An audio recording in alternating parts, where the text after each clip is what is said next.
ওসমান হাদির উপর সন্ত্রাসী হামলার দায় রাষ্ট্রের।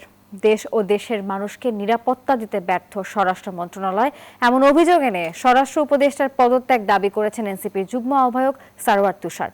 শুক্রবার রাতে হাদির উপর সন্ত্রাসী হামলার প্রতিবাদে বিক্ষোভ মিছিল শেষে তিনি এমন মন্তব্য করেন, আর সেই সাথে শঙ্কা প্রকাশ করে বলেছেন, নির্বাচনের জন্য নিরাপদ ফিল্ড থাকবে কিনা এটি এখন সন্দেহ। এদিকে ২৪ ঘন্টার মধ্যে হামলাকারীদের ধরতে না পারলে কঠোর আন্দোলনে নামার কথাও জানান তিনি।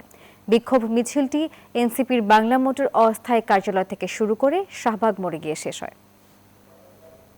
স্বরাষ্ট্র উপদেষ্টা অনেক আগে থেকেই আইন শৃঙ্খলা পরিস্থিতি নিয়ন্ত্রণ করতে সম্পূর্ণ ব্যর্থ হয়েছেন। নির্বাচনের ২ মাসে যে ধরনের জটিল একটা পরিস্থিতি তৈরি হবে, এখানে আরো সক্ষম, আরো ক্যাপেবল কোনো ব্যক্তিকে এই মন্ত্রণালয়ের দায়িত্ব দেওয়া উচিত। এবং সেখানে যদি এই জাহাঙ্গীর সাহেবের মতো যারা আসলে অদক্ষ এবং এই পরিস্থিতিটা মোকাবেলা করতে অক্ষম এমন কেউ যদি থাকেন, তাহলে কিন্তু সহিংসতা আরো বাড়তে থাকবে এবং স্বরাষ্ট্র মন্ত্রণালয় সেটা নিয়ন্ত্রণ করতে পারবেন না। Next level, well done, side by side, free.